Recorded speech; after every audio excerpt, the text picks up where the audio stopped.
আসসালামু আলাইকুম।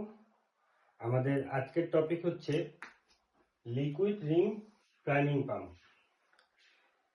আমি এটা খুব ছোট করে এবং বেসিক প্রিন্সিপালটা বলার চেষ্টা করব।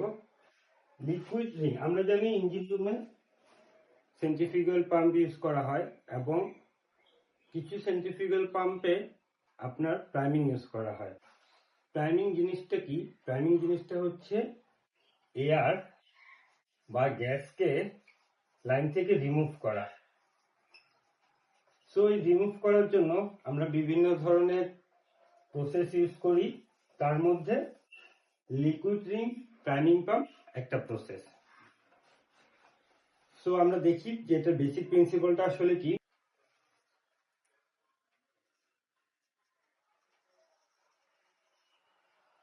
আর এটা হচ্ছে রোটর,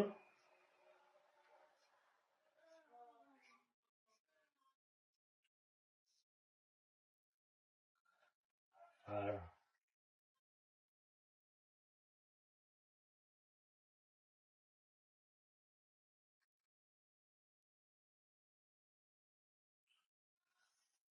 এটা আমার পাম্প কেসিং বা ভলুট কেসিং।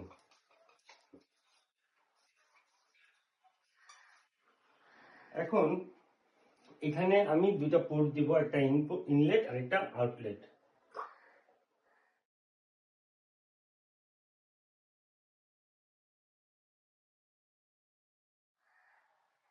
একটা ইনলেট আর একটা আউটলেট।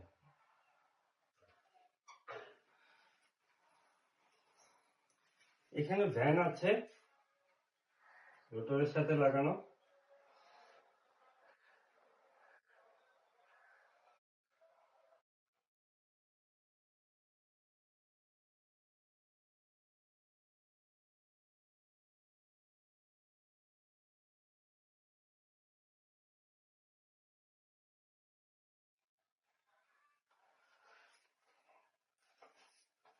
ইনপুট থেকে আমার ইনলেট আসলো,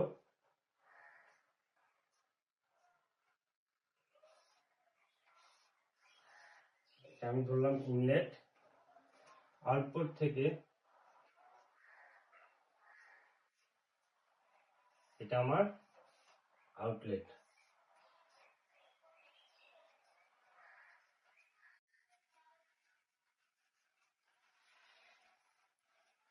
লিকুইড রিং প্রাইমিং পাম্পের মধ্যে এই যে ভলুট কেসিং বা অ্যাকচুয়াল যে পাম্পটা, তার সেন্টার কিন্তু এখানে। তো রোটরটা সেন্টার থেকে একটু উপরে। রোটরটা কেন সেন্টার থেকে একটু উপরে? এখানে আমি ইনলেটটা উপরের দিকে দেখিয়েছি, সেই জন্য সে হচ্ছে রোটরটা সেন্টার থেকে একটু উপরে। এরকম না যে সে সবসময় উপরেই হবে, সে নিচেও হতে পারে।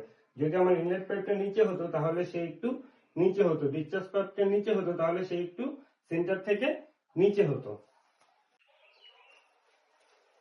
পাম্পের যে ভ্যানগুলো আমরা সেগুলো খেয়াল করলে দেখব উপরের ভ্যানগুলো অলমোস্ট ভলুট কেসিং এর সাথে লাগানো, আর নিচের দিকটাতে মোটামুটি ভালোই একটা গ্যাপ আছে।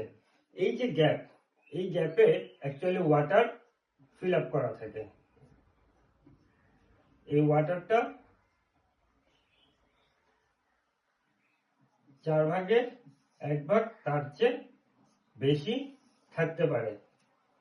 এখন আমার যখন পাম্প ঘুরবে তাহলে আমার রোটর এবং ভ্যানগুলো কি করবে? ঘোরা শুরু করবে। সে যখন ঘুরবে তখন অ্যাকচুয়ালি কি হয়?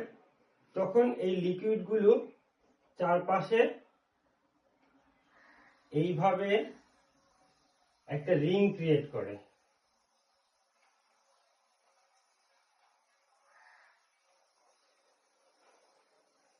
এখন এই যে রিং ক্রিয়েট করলো, এটা একদম আপনার ভলুট কেসিং এর সাথে রিং ক্রিয়েট করলো। এইখান থেকে তার গ্যাপ যতটুকু, চারপাশে তার গ্যাপ সমান। আমরা দেখছি যে একটা রিং ক্রিয়েট হয়েছে ভ্যান ঘোরার সাথে সাথে। এবং নিচে কিছুটা অংশ খালি আছে, উপরেরটা অলমোস্ট ফিল আপ হয়ে গেছে, উপরেরটা অলমোস্ট ফিল আপ, নিচে কিছুটা অংশ খালি আছে। করবে ইনলেট পাইপ দিয়ে যখন সে সাকশন নেওয়া শুরু করবে, সে সাকশন পোর্টে আসলো, আসার পরে যেই গ্যাস কিংবা এয়ার, সে কি করবে, এইখান থেকে এসে এই জায়গাটা আসবে, আসার পরে সে আউটলেটের দিকে যাবে। সে কিন্তু বাইরের দিকে যেতে পারবে না, কারণ এদিকে হচ্ছে ওয়াটারের একটা প্রেসার আছে, সেই ওয়াটার প্রেসারটাকে এয়ার প্রেসারটা ওভারকাম করে বাইরে যেতে পারবে না। সে আউটলেটের দিকে আসবে, আউটলেট পোর্ট দিয়ে ঢুকবে। আমরা আউটলেট পোর্টটা দেখি, আউটলেট পোর্টটা উপরের দিকে সরু, নিচে থেকে একটু বড়, উপরের দিকটা সরু, তাহলে সে যখন যাবে সেই দিকে প্রেসারাইজ হবে, প্রেসারাইজ হয়ে তারপর সে আউটলেট দিয়ে বের হয়ে যাবে। এইটাই একটা সিম্পল কনস্ট্রাকশন, সিম্পল বেসিক, এবং সব থেকে সহজ বাংলায় বললে এটাই বোঝা যায়।